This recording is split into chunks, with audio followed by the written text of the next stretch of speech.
Hello student. आज मैं आपके लिए प्रश्नावली 9 त्रिकोणमिति के कुछ अनुप्रयोग से वार्षिक परीक्षा 2024 में आने वाले कुछ इम्पोर्टेंट क्वेश्चन लेके आया हूँ, 1 नंबर वाले। तो भैया ये वीडियो मैं कक्षा 10 की परीक्षा देने वाले छात्रों के लिए बना रहा हूँ, और जो छात्र अभी नए हैं वो कक्षा 8 के हैं, 9 के हैं या 7 के हैं, जो अभी 8, 9 और 10 में आने वाले हैं, उन छात्रों को एक सूचना है कि जैसे ही गणित की एग्ज़ाम समाप्त होगी कक्षा 10 की, तो अगले महीने में यानी अप्रैल में 1-2 अप्रैल से मैं 8, 9, 10 का कोर्स चालू करूँगा, मैथ और साइंस का। तो सभी चैनल को सब्सक्राइब कर लेना जो भी नए बच्चे हैं, और कुछ बच्चे जो सब्सक्राइब कर रखा है उन्होंने वो थोड़े से दिन और प्रतीक्षा कर लो, उनका भी सिलेबस आएगा, ठीक है ना। तो जो बच्चे नए हैं चैनल को सब्सक्राइब कर लीजिए। अगर कोई छात्र 9वीं का है तो वो ऐसे वीडियो को देख सकता है कि वार्षिक एग्जाम में किस प्रकार से क्वेश्चन बन सकते हैं, तो उसका भी नॉलेज बढ़ेगा। तो देखिए अब हम क्वेश्चन स्टार्ट करते हैं। तो देखिए क्वेश्चन है आपकी स्क्रीन पर, देखिए पहला क्वेश्चन है, प्रेक्षक की आंख से, प्रेक्षक जो व्यक्ति किसी वस्तु को देख रहा है तो जो देखने वाला होगा वो क्या कहलाएगा, आपका प्रेक्षक कहलाएगा। तो प्रेक्षक की आंख से प्रेक्षक द्वारा देखी गई वस्तु के बिंदु को, कोई प्रेक्षक किसी वस्तु को देख रहा है, उस वस्तु के किसी बिंदु को मिलाने वाली रेखा होती है, तो उसे मिलाने वाली रेखा को क्या कहते हैं भैया। तो देखिए कोई वस्तु ये है, ये हमारा आधार है, तल है, यहाँ पर कोई व्यक्ति खड़ा हुआ है, तो यहाँ से इस वस्तु को देख रहा है, तो देखने पर जो ये रेखा होगी, ये कोई वस्तु है, तो इस वस्तु के किसी बिंदु को और उसे प्रेक्षक की आंख के द्वारा बनने वाली रेखा को हम क्या कहेंगे, उसी के बारे में पूछा जा रहा है। तो देखिए प्रेक्षक की आंख से प्रेक्षक द्वारा देखी गई वस्तु के बिंदु को मिलाने वाली रेखा, जो ये रेखा मिला रही है, तो इस रेखा को क्या कहेंगे। तो भैया हमको डायरेक्टली याद होना चाहिए, इस रेखा को हम दृष्टि रेखा कहते हैं। क्या कहते हैं भैया, दृष्टि रेखा। आंसर होगा आपका दृष्टि रेखा, ठीक है, याद कर लेना भैया। दृष्टि रेखा कहते हैं हमें आंख और उस वस्तु के बीच की दूरी को निरूपित करने के लिए जो रेखा खींची जाती है उसे हमें क्या कहते हैं, दृष्टि रेखा कहते हैं।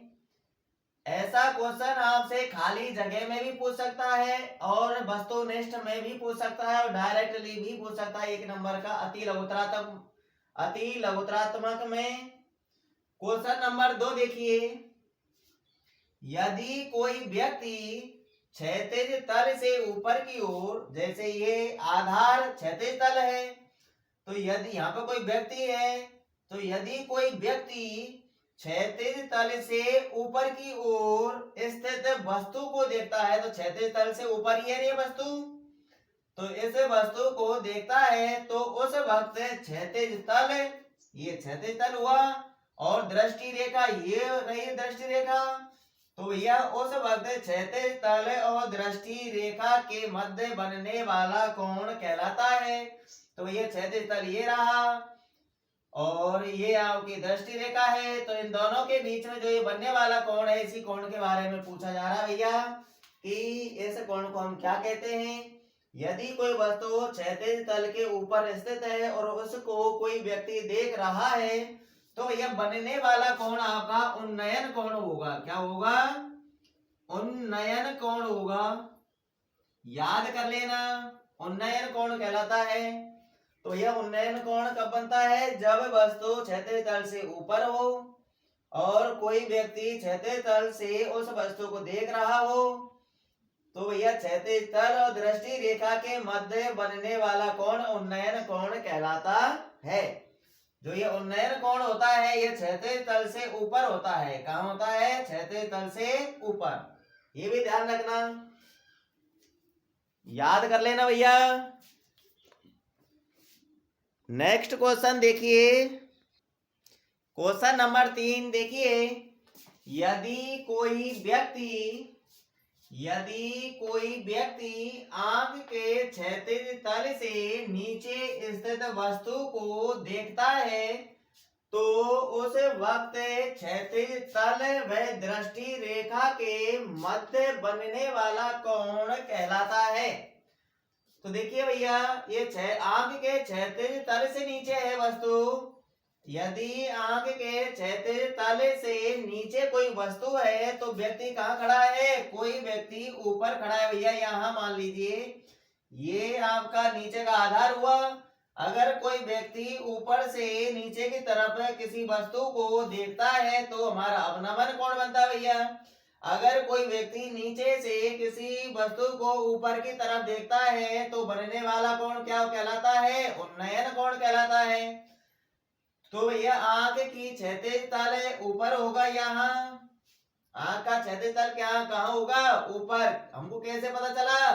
वो कह रहा है भैया क्षैतिज तल से नीचे स्थित वस्तु को देखता है। तो आंख का क्षैतिज तल से नीचे कोई वस्तु है तो व्यक्ति ऊपर है भैया, और वस्तु कहाँ है? नीचे है। जैसे वस्तु यहाँ है, यहाँ पर है वस्तु, और यहाँ कौन है भैया? व्यक्ति। कौन है? व्यक्ति। जब यहाँ से इसको देखेगा तो क्षैतिज अक्ष, कौन सा? क्षैतिज अक्ष या क्षैतिज तल, और ये है आपका दृष्टि रेखा। तो इनके मध्य बनने वाला कोण जो होगा उसके बारे में पूछा जा रहा है कि वो कोण कौन सा है। तो भैया ये कोण हमारा कौन सा होगा? ये हमारा अवनमन कोण होगा। कौन सा होगा? अवनमन कोण होगा।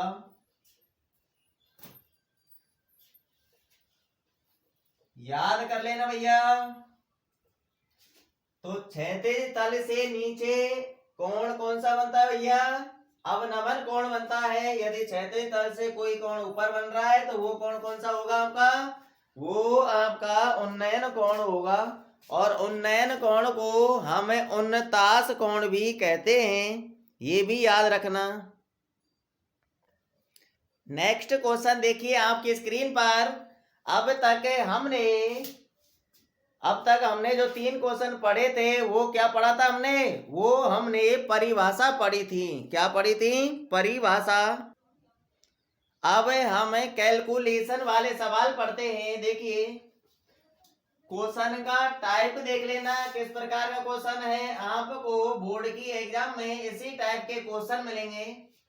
तो देखिए 10 मीटर ऊंचे एक वृक्ष की छाया 10√3 मीटर हो तो सूर्य का उन्नयन कोण है। उन्नयन को हम उन्नतास भी कहते हैं। क्या कहते हैं? उन्नतास।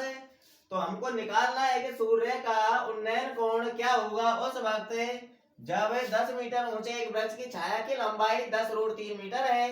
तो देखिए ऑप्शन में है आपके 0 डिग्री, 45 डिग्री, 90 डिग्री, 30 डिग्री। तो ये इसकी कैलकुलेशन करनी है हमको।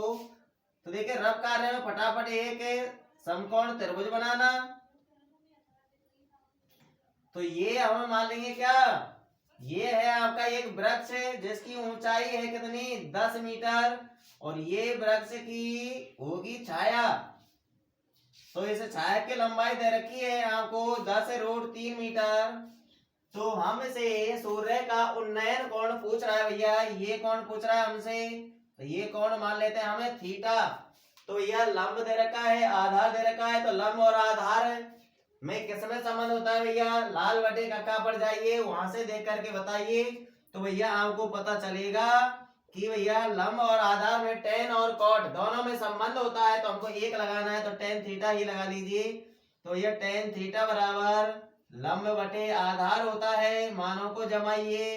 तो टेन थीटा बराबर लंब कितना है आपका 10 मीटर है, तो यहाँ पर लिख देंगे 10 बटे में आधार, आधार क्या है 10 रूट 3 मीटर, तो यहाँ पे लिख देंगे 10 रूट 3, ऊपर 10 नीचे 10, 10 से 10 कट जाएगा, तो ये टेन 30 बराबर आएगा आपका। ऊपर क्या बचा 1 बचा और बटे में क्या बचा रूट 3। अब सारणी का ज्ञान होना जरूरी है। अब भैया सारणी में देख करके बताइए कि टेन के पदों में कितने डिग्री का मान 1 बटे रूट 3 होता है। तो भैया हम जानते हैं कि सारणी में 1 बटे रूट 3 भैया टेन के पदों में टेन 30 डिग्री का मान होता है। किसका मान होता है टेन 30 का।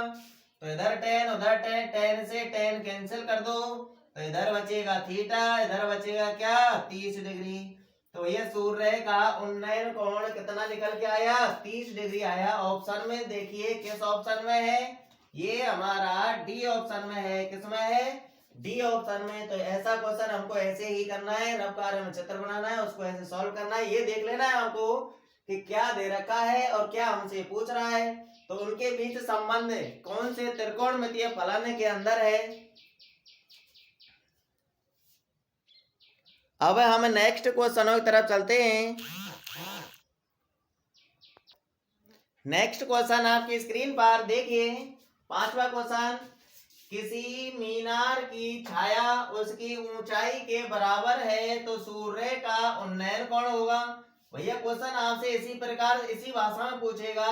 हो सकता है कि मीनार को चेंज करके कोई व्यक्ति दे दे, कोई वृक्ष दे दे, या फिर भवन का नाम लिख दे, या पहाड़ी का नाम लिख दे। तो नाम चेंज हो सकता है परंतु क्वेश्चन का टाइप चेंज नहीं होगा। तो देखिए हमारा जो चित्र बनेगा वो चित्र हमारा सब में एक जैसा ही बनेगा। तो हमको आधार बना लेना है भैया फटाफट। ये हमारा आधार है और ये है अपन की मीनार। क्या है भैया ये मीनार। अब मीनार की जो छाया है हम मान लेते हैं कि इस मीनार की छाया यहाँ से यहाँ तक आ रही है। भैया कहाँ तक आ रही है यहाँ तक। अब मीनार की जो छाया है ये ऊंचाई के बराबर है, तो ऊंचाई मान लेते हैं भैया x, तो इसकी छाया की लंबाई कितनी होगी वो भी x होगी।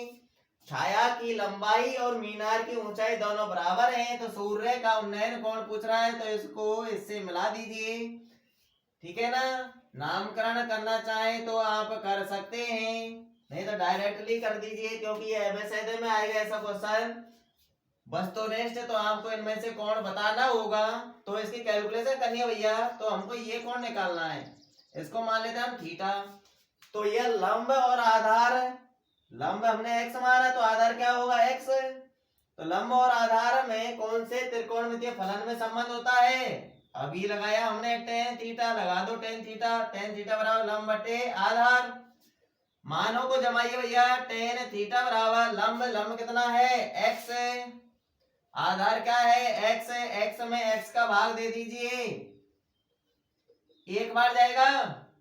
अब टेन के पदों में देखिए कि एक कितने डिग्री का मान होता है। तो भैया हम जानते हैं कि टेन के पदों में एक टेन 45 का मान होता है। टेन 45 डिग्री का मान होता है, तो टेन से टेन कैंसिल हो जाएगा, तो थीटा बराबर कितना निकल के आया भैया 45 डिग्री। कितना आया 45 डिग्री। तो किस ऑप्शन में है सी में है। किस में है सी में है। इसको आप डायरेक्टली भी याद कर सकते हैं।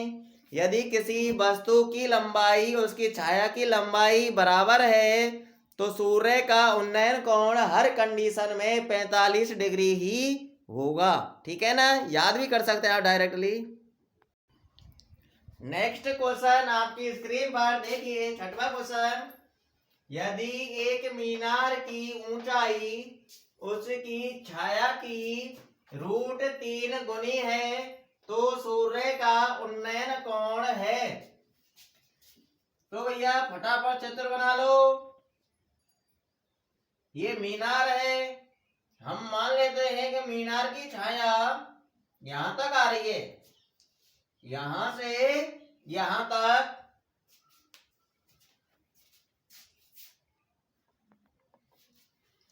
देखिए मीनार की छाया यहां से यहां तक आ रही है, तो इसको इससे मिला दीजिए फटाफट। ऐसे बिंदु से इस शिखर को मिला दीजिए। अब वो कह रहा है छाया जो मीनार की ऊंचाई है, ये मीनार की ऊंचाई है, छाया की √3 गुनी है। तो भैया छाया की √3 गुनी है, जितनी है इसे √3 गुनी ये है, तो इसको हम x मान लेंगे। तो ये कितनी होगी? √3x होगी। ठीक है।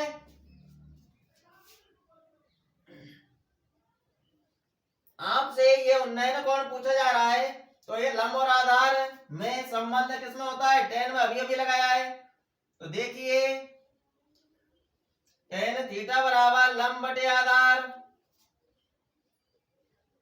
तो tan थीटा बराबर लंब लिख लो। लंब क्या है? √3x, लिखो √3x बटे में आधार x है, तो x से x कट जाएगा।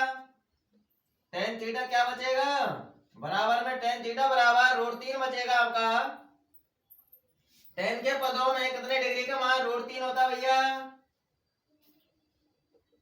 तो tan 60 का मान होता है, तो हम √3 की जगह पर tan 60 लिख लेंगे। √3 की जगह पर tan 60 लिख लेंगे। दोनों साइड से tan कैंसिल हो जाएगा। थीटा बराबर आएगा आपका 60 डिग्री। कितना आएगा? 60। किस ऑप्शन में है भैया? डी में। तो अपन का डी ऑप्शन सही रहेगा। ऐसा सवाल भी आ सकता है आपकी बोर्ड के एग्जाम में। यहाँ पर तो ऊंचाई √3 गुना है, ऐसा भी कह सकता है कि ऊंचाई जो छाया की लंबाई है वो ऊंचाई से √3 गुनी है, ऐसा भी कह सकता है। मीनार की जगह पर कुछ भी ले सकता है भैया। सवाल का टाइप यही रहेगा। और जो विद्यार्थी नए हैं वो पहली बार इस वीडियो को देख रहे हैं वो चैनल को सब्सक्राइब कर लीजिए, और जो वीडियो को लगातार देख रहे हैं वो भैया लाइक भी कर दीजिए। यहाँ से आगे और देखिए रोचक क्वेश्चनों को मैं बताता हूँ आपके लिए। वीडियो को पूरा देखिए, स्किप करके नहीं देखना है वीडियो को, तभी आपकी समझ में आएगा। तो देखिए नेक्स्ट क्वेश्चन आपकी स्क्रीन पर। एक पहाड़ी का ढलान क्षैतिज से, पहाड़ी का ढलान इस प्रकार से होता है टेढ़ा, वो क्षैतिज से कितने डिग्री कोण बना रही है? 60 डिग्री कोण बनाता है। यदि शिखर तक पहुंचने में, देखिए यहां पहुंचने आएगा बीच में, यहां पर क्या आएगा? पहुंचने। यदि शिखर तक पहुंचने में 500 मीटर चलना पड़ता है तो पहाड़ी की ऊंचाई होगी। तो देखिए फटाफट एक पहाड़ी बनाइए। ये अपन का क्या है? क्षैतिज आधार है, ये पहाड़ी है। अगर ऐसे पहाड़ी पर चढ़ना होगा तो इसका ढलान इस प्रकार से होगा ना, दोनों साइड। तो देखिए ये पहाड़ी का ढलान है, ये क्षैतिज के साथ कितने डिग्री कोण बना रहा है भैया? 60 डिग्री का कोण बना रहा है। और जब इसके शिखर तक पहुंचेंगे हमें तो इसके ढलान पर ही तो चलना पड़ेगा हमको, ऐसे। तो ऐसे ढलान की लंबाई दे दी, यानी कितना चलना पड़ता है? 500 मीटर चलना पड़ता है। तो हमसे भैया इस पहाड़ी की ऊंचाई पूछ रहा है, तो ऊंचाई को हम मान लेते हैं h मान लो, x मान लो, कुछ भी मान लो। अब देखिए ये तो है आपका कर्ण और ये है लंब, तो कर्ण और लंब के बीच किसमें संबंध होता है भैया? लाल बटे कक्का लिख लीजिए, उसमें देख करके बताइए। लंब और कर्ण के बीच किसमें संबंध होता है? यहाँ पर साइन लिखते हैं, यहाँ कॉस, यहाँ टेन, यहाँ कॉट, यहाँ सेक, यहाँ कोसेक। तो भैया साइन में भी होता है और कोसेक में भी होता है, तो हमको एक लगाना, दोनों में से हम साइन ही लगा लेते हैं। तो देखिए साइन थीटा लगाना है हमको, तो साइन थीटा बराबर लंब बटे कर्ण होता है। मानों को जमा दीजिए फटाफट। तो साइन थीटा की जगह थीटा का मान दिया हुआ भैया, अब हमको यहाँ पर 60 डिग्री, तो थीटा की जगह पर 60 डिग्री लिखिए, बराबर में लंब, लंब हमने क्या माना? h, तो h लिखिए बटे में k का मतलब कर्ण, कर्ण हमारा कितना है? 500 मीटर, तो लिख लीजिए 500 मीटर। अब साइन 60 का मान जमा दीजिए। साइन 60 का मान कितना होता भैया? याद होना चाहिए सबको, √3/2 होता है, बराबर में h बटे 500। हमको h का मान निकालना है, तो 500 बटे में ही हटाना होगा, ये इधर आएगा तो गुणा में हो जाएगा।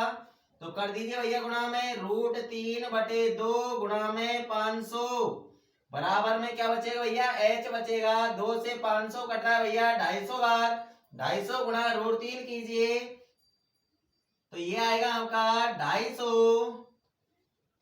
√3 बराबर में h, मीटर में आएगा ये। तो h का मान कितना है भैया, 250 √3 मीटर आया। तो 250 √3 मीटर किस ऑप्शन में है, अपन का सी में है। तो ये अपन का सी ऑप्शन सही रहेगा। देख लीजिए क्वेश्चन को किस प्रकार से हल करना है। नेक्स्ट क्वेश्चन आपकी स्क्रीन पर देखिए, एक मीनार की ऊंचाई तथा उसकी परछाई में √3:1 का अनुपात है, तो उस समय सूर्य का उन्नयन कोण होगा। तो भैया फटाफट चित्र बना लो, आधार बनाइए, मीनार बनाइए, उसकी परछाई छाया यानी हम मान लेते हैं यहां तक आ रही है उसकी परछाई, कहां तक आ रही है, यहां तक आ रही है। ऐसे परछाई के लास्ट बिंदु को मीनार के शिखर से मिला दीजिए तो ये बनने वाला उन्नयन कोण हमसे पूछ रहा है। अब देखिए हमको शर्त दे रखी है कि मीनार की जो ऊंचाई है, ऊंचाई और उसकी परछाई, ये उसकी परछाई होगी छाया, तो उसमें अनुपात कितना है, √3:1 है। तो भैया ऊंचाई का नाम पहले आया है, अनुपात में पहले क्या आया है, √3, और ऊंचाई के लिए आया है √3 और परछाई के लिए आया है 1। तो ऊंचाई की जगह पर लिख दो √3 और आधार की जगह पर परछाई की जगह पर लिख दीजिए 1। अब देखिए लंब और आधार के बीच किसमें संबंध होता है, tan में होता है भैया। फटाफट tan लगा लीजिए, tan थीटा बराबर लंब बटे आधार होता है, मानों को जमाइए। tan थीटा बराबर लंब हमारा √3 है बटे में 1, ये का भाग देंगे तो कुछ फर्क पड़ेगा क्या, नहीं, √3 ही आएगा। तो tan थीटा बराबर √3। अब सारणी में मान देखिए और बताइए tan के पदों में कितने डिग्री का मान √3 होता है भैया, tan 60 का होता है। ये तो किसका होता है, tan 60 डिग्री का होता है। तो tan से tan कैंसिल हो जाएगा, तो थीटा बराबर आया कितना, 60 डिग्री। कितना आया, 60 डिग्री। किस ऑप्शन में है भैया, बी में। तो बी ऑप्शन अपन का सही रहेगा। नेक्स्ट क्वेश्चन आपकी स्क्रीन पर देखिए, अच्छा क्वेश्चन है। यदि किसी मीनार के आधार से ए व बी दूरी पर उसी सरल रेखा पर स्थित दो बिंदुओं से मीनार के शिखर का उन्नयन कोण क्रमशः 30 डिग्री व 60 डिग्री हो, तो मीनार की ऊंचाई होगी। तो देखिए क्या होगी मीनार की ऊंचाई, √a+b होगी, या फिर √a-b होगी, या फिर √ab होगी, या फिर √a/b होगी। तो देखिए यहाँ पर कोष्ठक में दिया हुआ है कि a का मान b के मान से बड़ा है। तो आप फटाफट एक मीनार बनाइए भैया, एक मीनार बना ली भैया, ये मीनार है। तो देखिए एक ही सरल रेखा पर दो बिंदु हैं, एक बिंदु हम मान लेते हैं यहाँ पर है और एक बिंदु हम मान लेते हैं यहाँ पर है। तो एक बिंदु की मीनार से दूरी है भैया a और दूसरे बिंदु की मीनार से दूरी है भैया b। a का मान ज्यादा है, b का मान कम है। तो इन बिंदुओं को मीनार के शिखर से मिलाइए भैया। तो ये कोण दे रखा है आपको और इसको भी मिलाइए, तो ये कोण दे रखा है। तो देखिए हम दो कोण दे रखे हैं आपको, 30 डिग्री में 60 डिग्री, यहाँ पर 30 लिखना है, यहाँ 30 लिखना है। तो याद रखिए यदि कोई बिंदु किसी वस्तु से जितनी दूर होता है, दूर जाने पर उन्नयन कोण का मान घटता है और नजदीक आने पर उन्नयन कोण का मान बढ़ता है। तो देखिए ये बिंदु तो दूर है तो ये कोण हमारा कम होगा, तो ये 30 डिग्री होगा। ये बिंदु पर नजदीक है मीनार के, तो ये कोण अपन का 60 डिग्री होगा। और इसमें मीनार की ऊंचाई ज्ञात करनी है भैया हमको। इसकी मीनार की ऊंचाई निकालने के लिए नामकरण कर दो भैया, ए बी सी और डी दोनों त्रिभुजों में लंब और आधार के बीच जिसमें संबंध होता है वही लगाना है। दोनों त्रिभुजों में tan लगाना है आपको। देखिए कैलकुलेशन यहाँ पर, तो त्रिभुज ए बी सी में देख लीजिए पहले इस त्रिभुज में, इसमें tan लगाइए भैया। tan थीटा बराबर क्या होता है, लंब बटे आधार होता है। तो लंब तो हमको ज्ञात ही करना है, तो लंब का नामकरण कर लेना। तो मान जमा भैया, tan थीटा का मान कितना है, 30 डिग्री बराबर लंब का नामकरण कर लो। ए बी आप एक्स भी मान सकते हैं, क्या मान लेते हैं, x मान लो, चलो x रख दो बटे में a आधार का मान दिया हुआ है a। इधर tan 30 का मान लिखिए। tan 30 का मान क्या होता है भैया, 1/√3 होता है, बराबर में x/a, बराबर में क्या होगा, x/a। बस इतना ही छोड़ देना है, इसको समीकरण नंबर 1 दे देना है आपको। अब इस त्रिभुज में tan लगाना है, त्रिभुज एबीडी में, त्रिभुज एबीडी में क्या लगाना है, tan। तो tan थीटा बराबर क्या होता है, लंब बटे आधार होता है। मान जमाइए, नीचे देखिए तो tan थीटा का मान 60 डिग्री है, बराबर लंब में आपका x है, बटे में आधार क्या है, b। लंब आपका x, आधार क्या है, b। अब tan 60 का मान जमाइए भैया। tan 60 का मान क्या होगा, √3 होगा। तो √3 बराबर x बटे b, इसको देना है समीकरण नंबर 2। अब आपको यहाँ पर एक काम करना है कि समीकरण 1/2 का गुणा करना है भैया, ये आपको ध्यान रखना है। समीकरण 1/2 का गुणा करने पर, अतः समीकरण 1/2 का गुणा करने पर, गुणा कर दीजिए। 1/√3 का गुणा किससे होगा, √3 से। इधर पक्ष वाले इधर गुणा होगा, उधर पक्ष वालों गुणा उधर होगा। तो 1/√3 का गुणा किससे होगा, √3 से। तो यहाँ पर कर रहा हूं मैं कैलकुलेशन, देखिए 1/√3 का गुणा किससे होगा, √3 से, बराबर में x/a का गुणा किससे होगा, x/b से। x/a का गुणा x/b से होगा। तो देखिए √3 से √3 कट जाएगा, क्या बचेगा इधर 1, इधर गुणा करो, x गुणा x करेंगे तो x² आएगा, और बटे में क्या आएगा, ab। वज्र गुणा कर दो भैया, 1 का गुणा x² से करेंगे तो x², बराबर में 1 गुणा ab करेंगे तो ab आएगा। x पे से स्क्वायर हटा दो भैया, इधर की तरफ क्या लग जाएगा, रूट लग जाएगा, तो √ab आया। मीनार की ऊंचाई कितनी निकल गई भैया, √ab। अच्छा क्वेश्चन है, कई बार बोर्ड की एग्जाम में पूछ लिया है इसको, तो ध्यान रखना। ऑप्शन अपन का सी सही रहेगा। कौन सा ऑप्शन सही रहेगा, सी ऑप्शन सही रहेगा।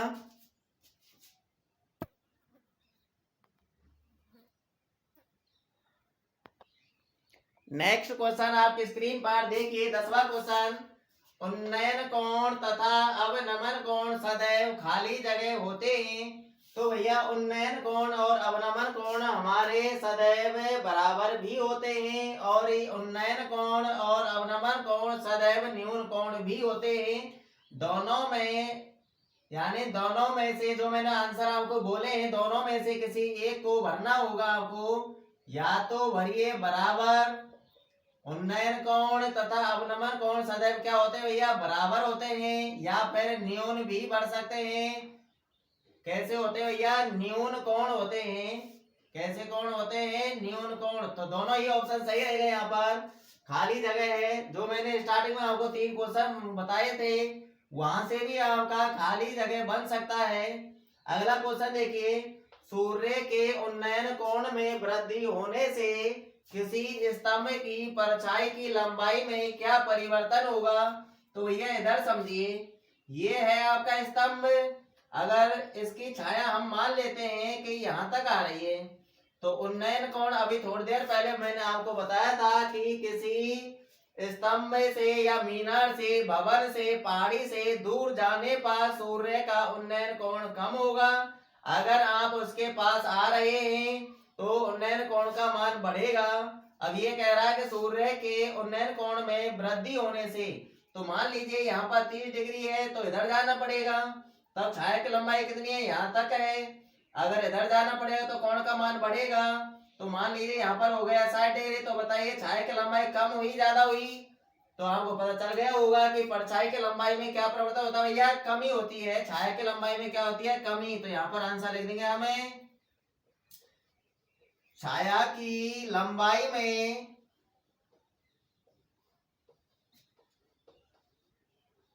कमी होगी। क्या होगी भैया, कमी होगी। तो देख लीजिए भैया क्वेश्चनों को, यदि सूर्य के उन्नयन कोण में वृद्धि की जाए तो छाया में क्या फर्क पड़ेगा भैया, छाया की लंबाई में कमी होगी। अगर सूर्य के उन्नयन कोण में कमी की जाए तो छाया की लंबाई में क्या होगी, वृद्धि होगी। ठीक है ना, अच्छा क्वेश्चन है। बस यहीं पर समाप्त करते हैं। और जो विद्यार्थी नए जुड़े हुए हैं वो चैनल को सब्सक्राइब कर लीजिए ताकि मेरी हर वीडियो का नोटिफिकेशन आप सब तक पहुंच जाए। अप्रैल में 1-2 अप्रैल से मैं 8, 9, 10 की गणित विज्ञान का कोर्स चालू करने वाला हूं, तो इसलिए चैनल को सब्सक्राइब कर लीजिए, बने रहिए और वीडियो को लाइक भी कर दीजिए भैया। और अपने आस पड़ोस में जो रिश्तेदार हैं उनको भी शेयर कर दीजिए भैया, वो भी वीडियो का लाभ उठा सकें। फ्री कोर्स है आपका। और जब तक के लिए ऑल द बेस्ट। अगली वीडियो मिलते हैं कुछ रोचक क्वेश्चन लेकर, ठीक है ना? ओके।